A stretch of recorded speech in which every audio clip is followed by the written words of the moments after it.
Welcome to Lifelong Echoes, where we explore the remarkable stories of people who changed our world forever. Today, we journey into the extraordinary life of Harriet Tubman, a woman who escaped slavery only to return again and again to lead others to freedom, earning her the nickname Moses for guiding her people out of bondage.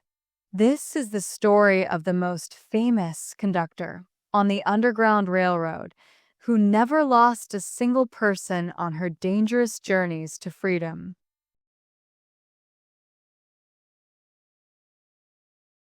Around 1822, in a one-room slave cabin on Maryland's eastern shore, a baby girl was born who would become one of America's greatest heroes.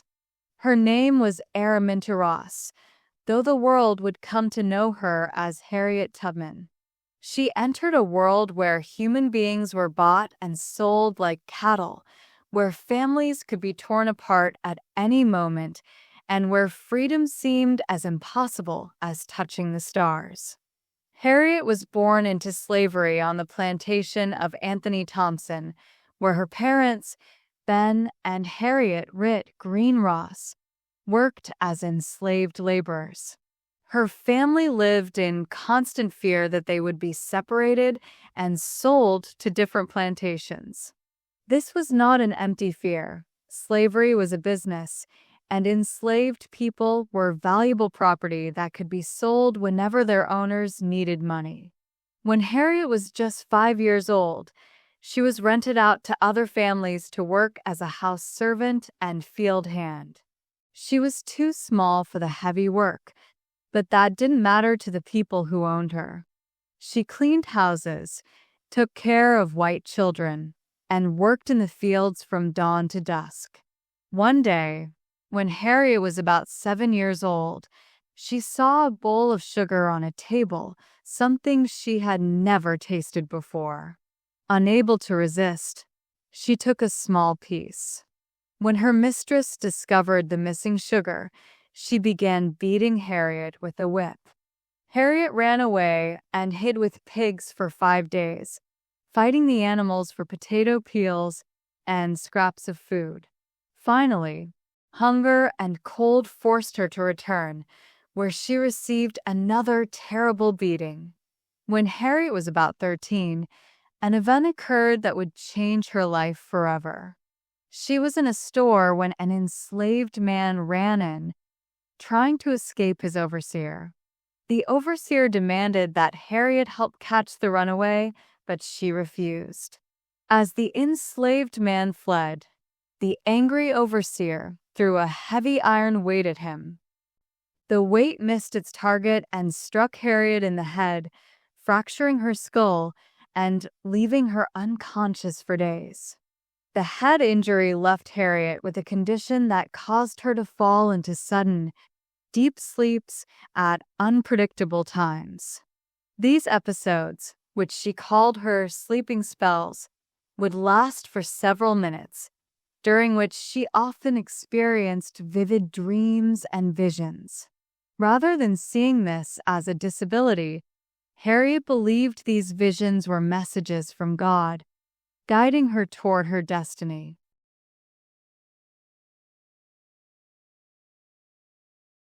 In 1844, when she was about 22 years old, Harriet married John Tubman, a free black man who lived in the same county. Marriage gave Harriet hope for a better future, and she began using her mother's first name, Harriet, instead of Araminta.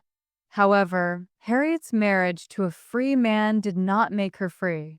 Under Maryland law, children followed the status of their mother, so any children Harriet had would be born into slavery. This cruel reality meant that even love could not protect her family from the horrors of bondage. Harriet began to hear disturbing rumors that she and her family were going to be sold to plantations in the Deep South, where conditions were even worse than in Maryland. In the cotton and sugar plantations of Georgia, Alabama, and Mississippi, enslaved people worked longer hours, received less food, and faced harsher punishments. Being sold south was one of the most feared fates for enslaved people in the Upper South. These rumors were not idle gossip. Harriet's owner had died, and his estate was being settled. Enslaved people were often sold to pay off debts or divided among heirs. For Harriet, the threat of being sold south meant she might never see her family again. The thought of permanent separation from her loved ones was unbearable. Harriet began to pray constantly for her master's change of heart, asking God to convert him so he would not sell her family. But when it became clear that the sale would happen, Harriet's prayers changed. "Lord," she prayed, "if you ain't never going to change that man's heart, kill him, Lord, and take him out of the way." Shortly after this prayer, her master died suddenly. Harriet was horrified, believing that her prayers had caused his death. But his death did not solve her problem. It made it worse. Now the estate definitely needed to be settled, and enslaved people would certainly be sold.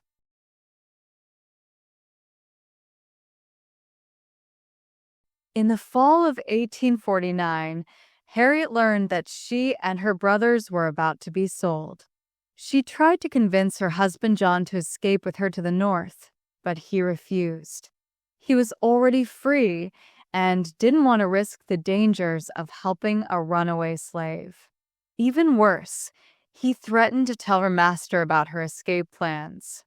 Heartbroken but determined, Harriet made a decision that required incredible courage. She would escape alone. She had heard whispered stories about something called the Underground Railroad, not an actual railroad, but a secret network of people who helped enslaved people escape to freedom in the North. On a September night in 1849, Harriet left the only world she had ever known. She walked through dark forests and swamps, following the North Star and relying on the help of conductors on the Underground Railroad. These brave men and women, both black and white, risked their lives to help runaway slaves reach freedom. Harriet's journey was terrifying and dangerous. If caught, she would face severe punishment, possibly death. Slave hunters with bloodhounds were constantly searching for runaways, and there was a substantial reward for her capture. She had to travel by night and hide during the day, never knowing if the next person she met would help her or turn her in. The Underground Railroad used a system of stations, safe houses where runaway slaves could rest, eat, and hide. Conductors like Harriet would later become guided escape slaves from one station to the next. The network used railroad terminology to disguise their activities from authorities.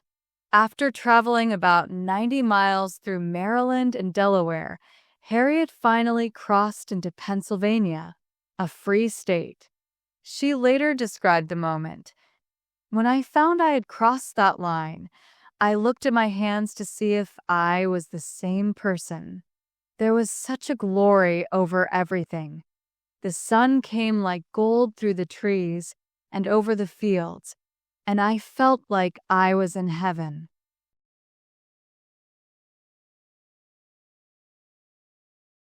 Freedom was sweet, but Harriet soon discovered that it was also lonely. She was safe in Philadelphia, but her family was still enslaved in Maryland. She found work as a cook and domestic servant, but every dollar she earned reminded her of the family she had left behind.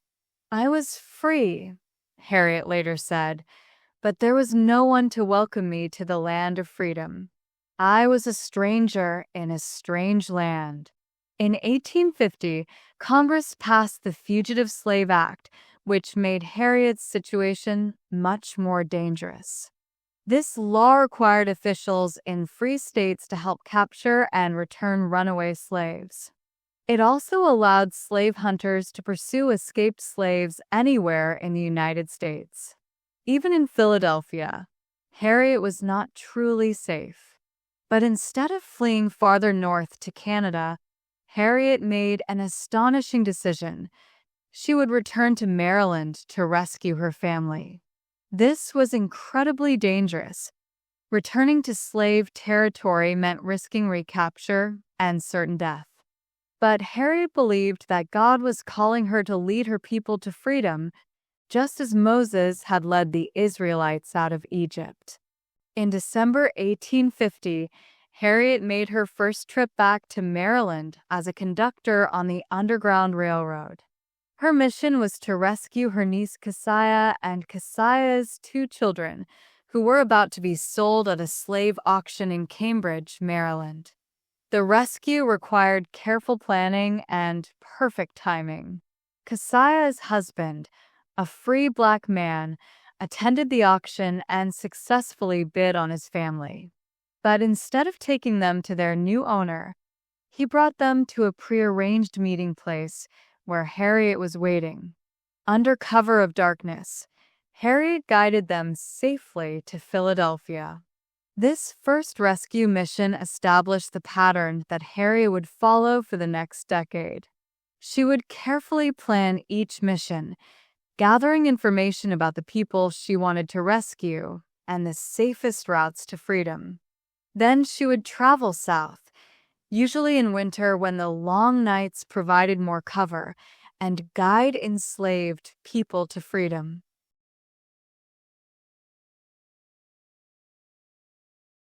Over the next 6 years, Harriet made approximately 19 trips back into slave territory, personally leading about 70 enslaved people to freedom. She became the most famous and successful conductor on the Underground Railroad, earning the nickname Moses from the people she rescued. Harriet's methods were both bold and careful. She usually traveled in winter, when the long nights provided cover and the cold weather kept people indoors. She often disguised herself as an old woman, a man, or even a crazy person to avoid suspicion. Sometimes she carried a gun, not to hurt anyone, but to convince terrified escapees to keep moving when they wanted to turn back. "You'll be free or die," she would tell hesitant runaways. Harriet understood that one person's decision to return could compromise the safety of the entire group. She never actually shot anyone, but her reputation for determination was absolute. Harriet also used clever psychological tactics. She would begin journeys on Saturday nights because runaway notices wouldn't be printed in newspapers until Monday. She carried sleeping powder to quiet crying babies, and she sometimes hired someone to follow the group and remove the posted slave notices, offering rewards for their capture. One of Harriet's most daring rescues involved her own parents, Ben and Rit Ross, who were elderly and couldn't make the long journey on foot. Harriet actually bought a horse and wagon, disguised herself as a man, and drove boldly through Maryland in broad daylight to collect her parents. She then took them all the way to Canada, where they would be completely safe from slave hunters. Southern slaveholders were infuriated by Harriet's success and offered enormous rewards for her capture, eventually totaling $40,000, which would be worth nearly $1 million today. Despite these massive bounties, Harriet was never caught, and she never lost a single person she was guiding to freedom.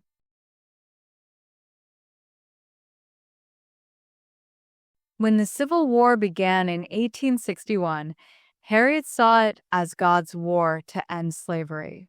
She immediately volunteered to help the Union Army, using her knowledge of the South and her network of contacts to serve as a spy, scout, and nurse.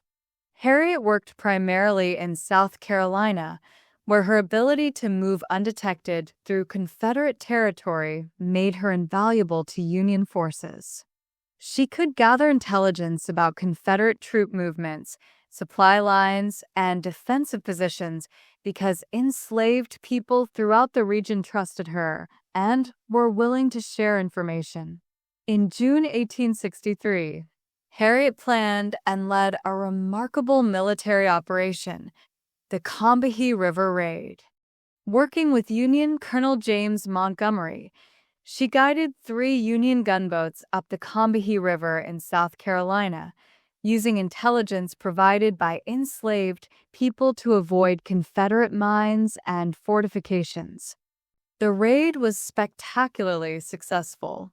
Union forces destroyed Confederate supply depots, plantations, and infrastructure worth millions of dollars. But most importantly, they liberated more than 700 enslaved people in a single day, the largest liberation of slaves in American history. Harriet also served as a nurse, caring for both Union soldiers and formerly enslaved people who had fled to Union camps. She treated dysentery, smallpox, and other diseases, often using herbal remedies she had learned during her childhood. Despite her crucial contributions to the Union war effort, Harriet was never paid a regular salary by the government. She supported herself by baking pies and brewing root beer to sell to Union soldiers, just as she had worked as a domestic servant during her early years of freedom.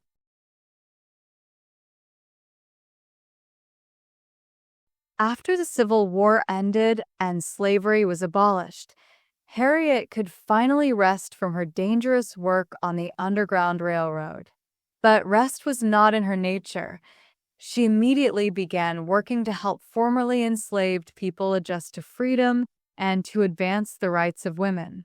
Harriet moved to Auburn, New York, where she had established a home for her parents during the war. She married Nelson Davis, a Union Army veteran who was 20 years younger than her.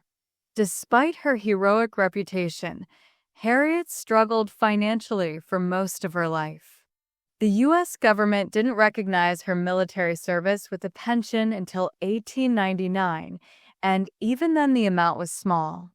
In 1896, Harriet purchased 25 acres of land adjacent to her home with the dream of creating a home for elderly African Americans. She worked tirelessly to raise funds for this project, speaking at churches and community meetings throughout the North. In 1908, the Harriet Tubman Home for Aged and Indigent Colored People finally opened.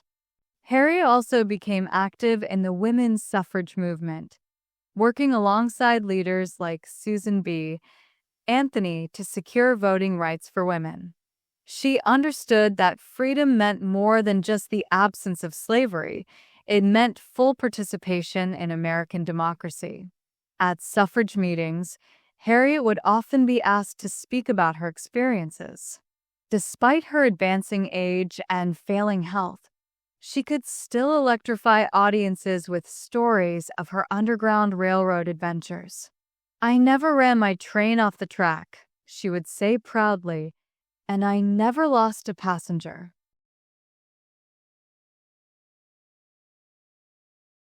Harriet Tubman died on March 10, 1913, at approximately 91 years old, surrounded by friends and family at the home she had established for elderly African Americans. Her funeral was attended by hundreds of people, including many she had personally led to freedom decades earlier. At her funeral, a local pastor said, "She was not a woman of letters. She was not a woman of culture in the ordinary sense, but she was a woman who walked with God." This simple tribute captured the essence of Harriet's life. She was guided not by formal education, but by an unshakable faith and an iron determination to help others. Harriet's legacy extends far beyond the people she personally rescued. She proved that one person, armed with courage and determination, could strike a blow against injustice, so powerful that it would echo through history. Her success inspired other conductors on the Underground Railroad and gave hope to enslaved people throughout the South. During her lifetime, Harriet became a symbol of freedom and resistance. Songs were written about her, stories were told about her adventures, and children were named after her. She showed that heroism came not just from battlefield commanders or political leaders, but from ordinary people willing to risk everything for what was right.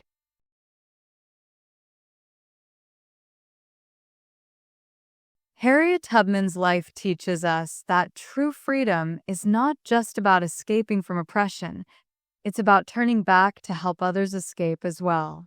After reaching safety in Philadelphia, she could have lived quietly and peacefully. Instead, she chose to risk her life repeatedly to lead others to freedom. Her story reminds us that the most powerful weapon against injustice is not violence, but courage combined with careful planning and unwavering determination. Harriet succeeded because she was brave, but also because she was smart, patient, and absolutely committed to her mission.